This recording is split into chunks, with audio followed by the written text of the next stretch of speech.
Na noite de hoje, como igreja, nós estamos celebrando o Natal. Tem gente que questiona e diz que essa celebração de Natal é alguma coisa pagã. E os que mais falam que é pagã são cristãos. Porque alguns cristãos entendem que não sabemos, como não sabemos a data em que Jesus nasceu, então não temos razão para comemorá-la no dia 25 de dezembro. E aí eles fazem questão de lembrar que no passado distante, no dia 25 de dezembro, no solstício de inverno lá no hemisfério norte, os pagãos adoravam o sol. Então, esta data é uma data maligna, uma data contaminada pelo paganismo, pela idolatria, onde já se viu celebrar o dia do nascimento de Jesus, exatamente no dia em que os pagãos celebravam o sol e adoravam o sol.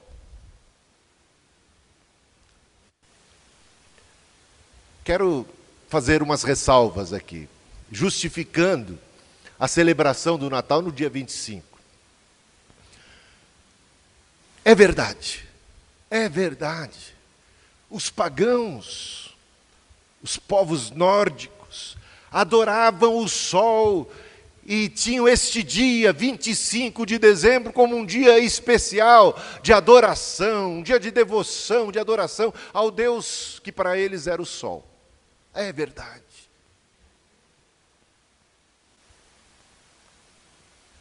Mas sabe, Jesus nasceu. Jesus nasceu e Ele é a luz que vinda ao mundo ilumina todo o homem. Os pagãos que adoravam a criação, que adoravam o sol na sua ignorância, ouviram então da verdadeira luz deste mundo. E sabe o que começou a acontecer? Esses mesmos pagãos começaram a se converter a Jesus. Começaram a se converter a Jesus um após outro. De modo que eu pergunto hoje para vocês, quem aqui que conhece um adorador do sol, levanta a mão. Conhece algum adorador do sol? Parece que isso ficou coisa do passado, eu até acredito que existe, porque tem adorador de tudo hoje. Eu não estou duvidando que não há mais adoradores do sol, idólatras no mundo de hoje. Mas aquilo que era algo normal, corriqueiro, aquilo que era cultura, religiosidade de tanta gente, por causa da chegada de Jesus, da verdadeira luz, começou a entrar no esquecimento, no vazio, e esses adoradores do sol passaram a adorar o Criador do sol. Não é bonito isso? Passaram a adorar o Criador do sol. E aquele dia 25 de dezembro também tinha algo de muito especial. Porque para aqueles que conhecem um pouco da história, ou então um pouquinho sabe que nós estamos entrando aqui acho que até hoje mesmo, que se celebra o solstício de verão no hemisfério sul. E no hemisfério norte, o solstício de inverno. E o que significa isso? Significa que para nós, hoje é o dia mais longo do ano, porque nós estamos aqui no hemisfério sul. A partir do solstício de verão, os dias vão começar a ficar cada vez menores. Nós chegamos agora ao ápice, ao apogeu, o dia mais longo do ano. Solstício de inverno significa isso, essa transição em que chega-se ao clímax, solstício de verão, ao clímax do verão, do dia em que o dia é mais longo. E a partir de então, os dias vão começar a ser cada vez menores, até que a noite começa a ser maior do que o dia. Bom, isso acontece mais no hemisfério sul, nessa época do ano. No hemisfério norte, onde essa tradição surgiu de Natal, O que eles celebram é o solstício de inverno. E o que significa para eles o solstício de inverno? Significa exatamente quando começa o inverno.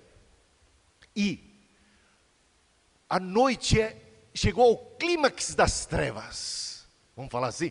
Clímax das trevas. As trevas começaram, cresceram, e a noite cresceu, e chegou ao seu clímax, ao seu apogeu. Mas chegou o solstício. E com o solstício, começa a haver agora uma inversão. A partir do solstício de inverno que vai crescer, e começar a crescer, e cada vez mais, é a luz do dia. A luz do dia, a partir do solstício de inverno, começa gradativamente, paulatinamente, a conquistar mais e mais espaço, e o sol vai tomando conta, até que a luz sobrepuje por completo, a noite, as trevas. O solstício, então, significava e simbolizava, e para aquele povo mais antigo, simbolizava que as trevas estão com os dias contados, que agora começou o império da luz, em que a luz chegou, e a luz começa a ganhar mais e mais território, a ponto de vencer e triunfar sobre as trevas da noite. É muito simbólico. E pensando em todo esse simbolismo, os cristãos daquela época, que estavam evangelizando mais e mais os pagãos que adoravam o sol, que agora já não adoravam mais o sol, mas passaram a adorar o Criador do sol, entendendo que aquela data era muito propícia, já que não se sabe, não se sabia e não se sabe quando é que Jesus nasceu. Eis que Jesus, o nascimento dele é apresentado como a chegada da luz, a luz que vem para espantar as trevas. O mundo que estava em trevas viu o quê? Uma grande luz. E os que estavam na sombra da morte, a eles a luz raiou, a luz de Jesus. Jesus disse: eu sou a luz do mundo. Então passaram a entender, olha, é uma data apropriada. E essa passou a ser a data, não da adoração, de algo que Deus criou, do sol, por mais maravilhoso que seja, é criação de Deus. Se o sol é tão incrível e maravilhoso que levou homens a adorá-lo, imagina o Criador do sol, não é não? Exaltado seja o Criador do sol, o Criador do próprio sol, a luz do mundo veio a este mundo. E aquele dia que se celebrava o sol passou a ser o dia da celebração do Criador do sol. Alguém chegou para mim, eu escrevi um texto essa semana defendendo a celebração do Natal na data de 25, argumentando do jeito que fiz agora. E alguém escreveu, onde já se viu pastor, é cristão que está escrevendo, é claro, é ele que está incomodado. Pegou o dia que adoravam o diabo, um dia de adoração do demônio, e passou para ser um dia de adoração de Jesus. Onde já se viu isso? Aí eu falei assim, primeiro, meu irmão, não tem essa de dia de adoração de demônio, coisa alguma. Todos os dias foram criados por Deus, e é para adorarmos ao nosso Criador. Não. Eu quero adorar a Jesus 365 dias. E por que não no dia 25 de dezembro? E o bom é que ninguém mais está celebrando no dia 25 de dezembro qualquer culto idólatra e pagão. O que nós celebramos e o que o mundo celebra e para celebrar é o nascimento da verdadeira luz que veio ao mundo. E vindo ao mundo ilumina todo homem. Existem muitas boberites no seio evangélico. Muitas. Esta é uma delas. A outra é árvore de Natal. Aí outro chegou e arrematou. E a árvore de Natal também não é pagã? Eu disse, era pagã. Era, por causa da ignorância dos homens, onde já se viu a árvore ser pagã. Pagãos são os homens. A árvore não tem nada com isso. Mas não, a árvore é a criação de Deus, gente. Mas é verdade. Isso aconteceu lá no século VI. os nórdicos, os alemães, assim, os vikings, aquele povo lá mais do norte, eles adoravam Odin, o Thor, o grande e poderoso Thor, e tinha também, como parte dessa adoração, o carvalho de Thor, ou o carvalho de Odin. E aquele povo, na sua ignorância, nas suas trevas, prestavam culto ao carvalho de Odin. Mas chegou lá, um missionário cristão, se eu não me engano o nome dele era Afonso. Esse missionário cristão começou a evangelizar esse povo, falar de Jesus, só que o povo era muito supersticioso, muito apegado às suas tradições e adoravam o carvalho. E ele disse, esse carvalho não é para ser adorado. Temos que adorar o Criador do carvalho. E começou a ensinar. E o povo temia muito, não mexa com o carvalho. Ele falou, não, temos que cortar esse carvalho. Está sendo pedra de tropeço para vocês. Vamos passar o serrote nesse carvalho. E ele foi lá com o machado e começou a cortar o carvalho. Ele era ousado. E o povo ficou com medo. Não faça um negócio desse. Vai vir maldição, Odin vai te amaldiçoar. O grande e poderoso Thor vai te amaldiçoar se você ousar fazer um negócio desse. Eles espantados com a ousadia do homem que se aproximava do carvalho e começava a cortá-lo. E alguns foram lá e impediram que ele continuasse a cortar. Ele já estava quase que pela metade. Impediram que ele continuasse. Falaram, o que você está fazendo? Você vai ser amaldiçoado só por essa tentativa. Uma maldição terrível se abaterá sobre a sua cabeça, sobre a sua família. E ficaram todos na expectativa de que um grande mal acontecesse ao missionário que ousou desafiar o grande carvalho de Odin. Resultado foi que, com o passar dos dias, nada de mal aconteceu com esse homem.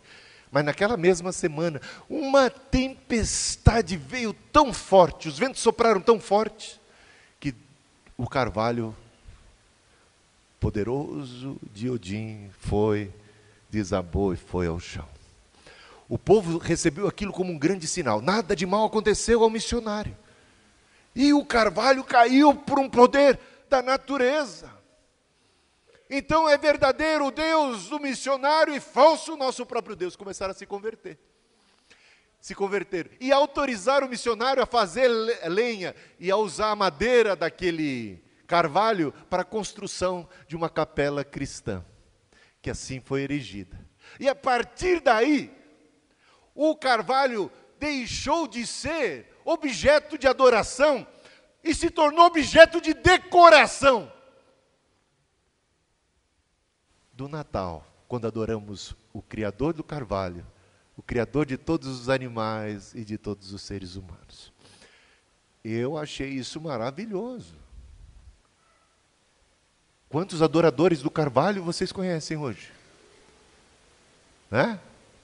Algum cristão tem uma idolatria com a árvore de Natal? Eu não vejo nenhuma idolatria. Isso é folclore. Isso se tornou como que para nós algo de nossa cultura. Eu chamaria isso de periferia do Natal. E na periferia do Natal tem Papai Noel, tem presentes, tem ceia, tem peru, chester. Está tudo na periferia do Natal, não é? Na periferia, árvore de Natal, enfeites, luzes, tudo isso é periferia do Natal. Tudo isso é adereço. Mas o verdadeiro coração do Natal é o nascimento de nosso Senhor e Salvador Jesus Cristo. Não temos que nos importar com a periferia, não temos que ficar combatendo a periferia, deixa ela lá. O que nós precisamos é exaltar o coração do verdadeiro Natal.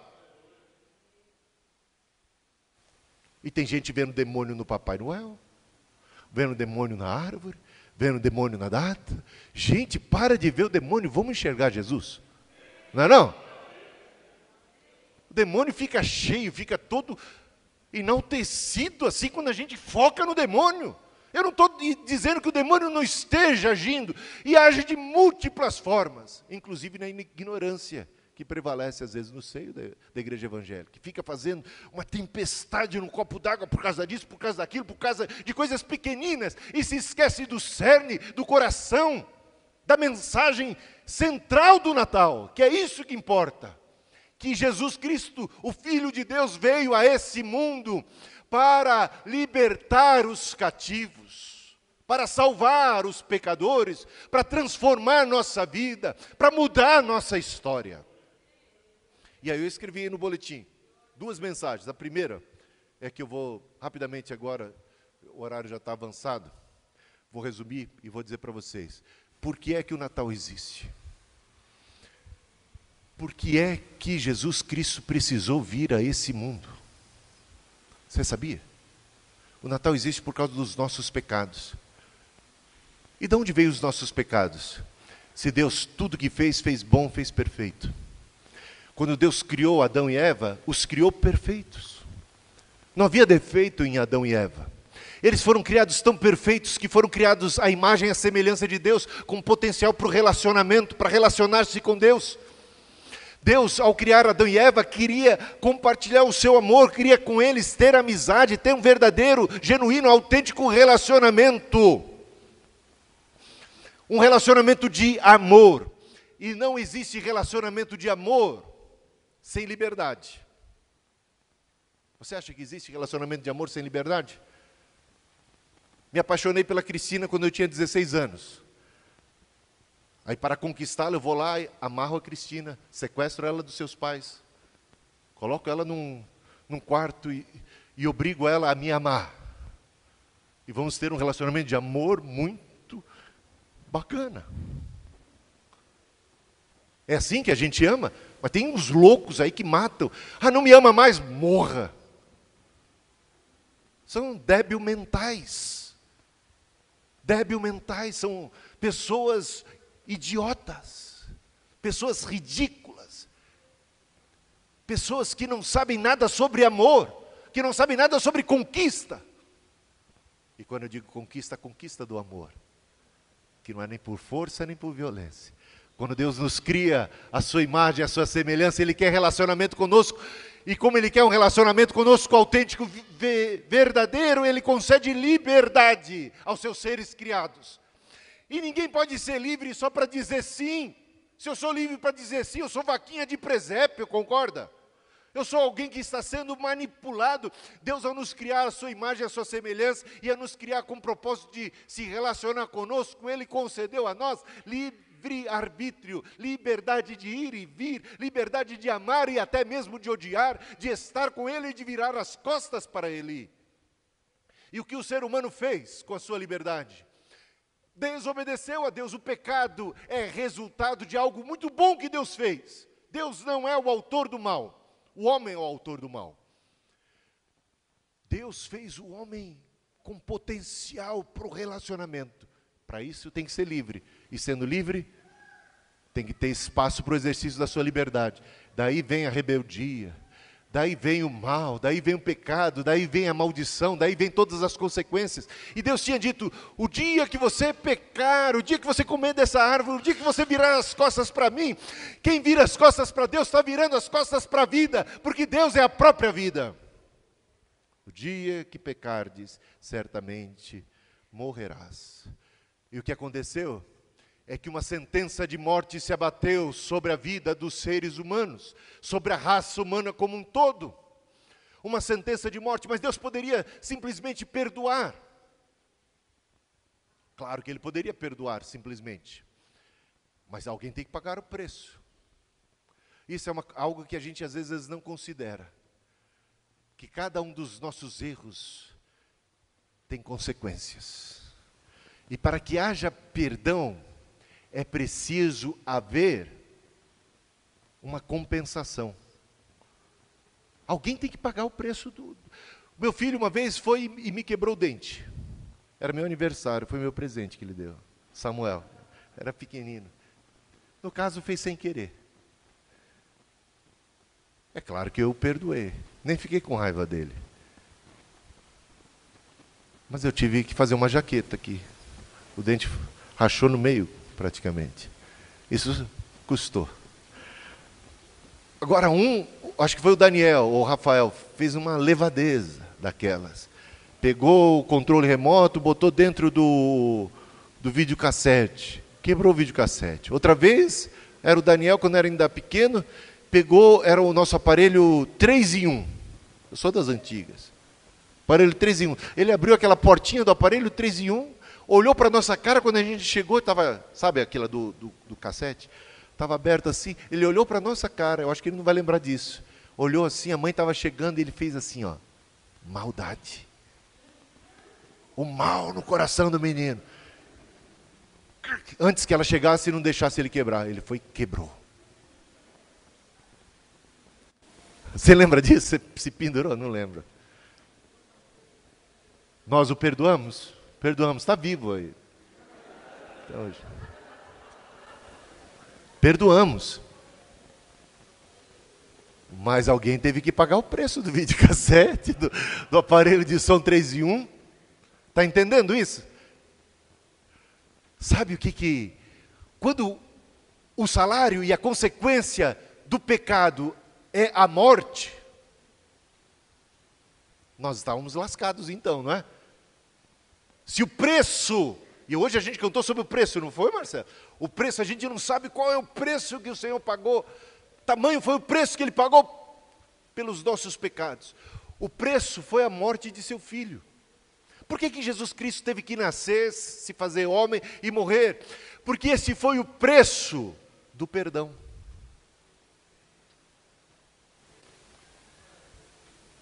Esse foi o preço do perdão. Nós estávamos condenados e era certa a sentença de morte sobre a cabeça de cada um de nós por causa da rebeldia, do pecado. Sabe o que Deus fez? Ele falou assim, eu vou enviar o meu filho, o Jesus disse, eu vou lá, Pai. Eu vou morrer no lugar deles. Eu vou viver uma vida santa, eu vou enfrentar todas as tentações, vou vencê-las. E como um homem justo, o único que existiu, morrerei. E este será o preço, a compensação, para conceder o perdão dos pecados. Foi isso que ele veio fazer. Ele nasceu neném, bonitinho, numa manjedoura, sofreu aqueles perrengues da vida, naquela região em que ele viveu, foi crucificado e morreu pelos nossos pecados. Aí eu termino com uma ilustração. Isso aconteceu na Califórnia. Uma jovem, ela andou acima dos limites da velocidade.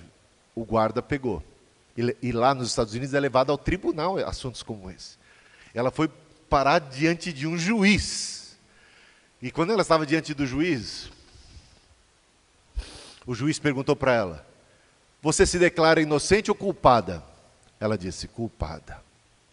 Eu realmente estava em alta velocidade. E o juiz disse, olha, bateu o martelinho dele, pum. Sua sentença é ou 10 dias de prisão ou $100 de multa. Terminado de dar a sentença, o juiz levantou-se, tirou a sua toga, desceu, ficou do lado, postou-se ao lado da jovem, retirou a carteira do bolso, tirou $100 e pagou a conta. Não é admirável isso? Por que o juiz fez isso? Porque o juiz amava muito aquela menina. Era filha dele. Tem duas coisas que a gente aprende com essa história do juiz. A primeira é que o juiz é íntegro. O pecado não vai passar impune. O pecado não pode passar impune, precisa ser punido. A outra coisa é que o juiz é amoroso. Ele vai pagar o preço. E foi isso que Jesus Cristo fez.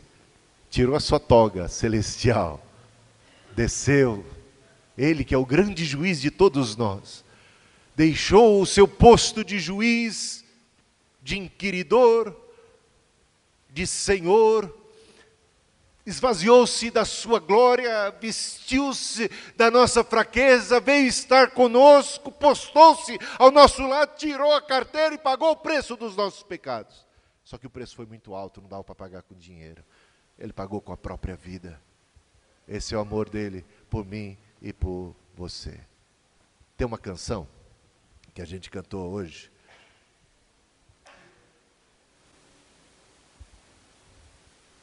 que fala sobre isso.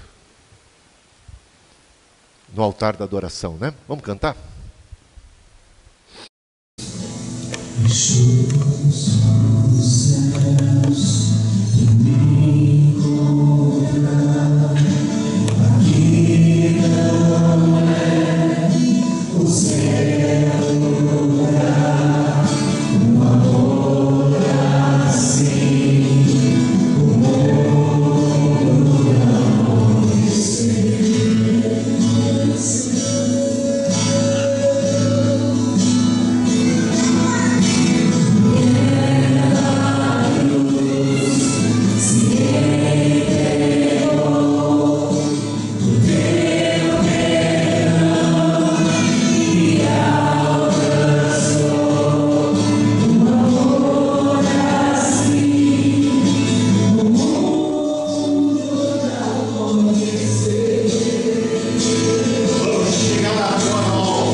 cabeças agora.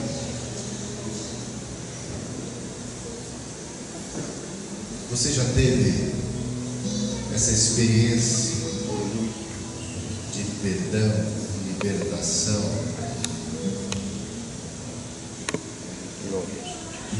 Você confia aí no seu coração que Jesus realmente pagou o preço e hoje nos estende as mãos, os braços e quer nos abraçar, quer conceder a nós perdão, alívio de todo o fardo do pecado, de toda a culpa do pecado, de todas as amarras do pecado. Ele te diz: eu também não te condeno. Vai, não peques mais.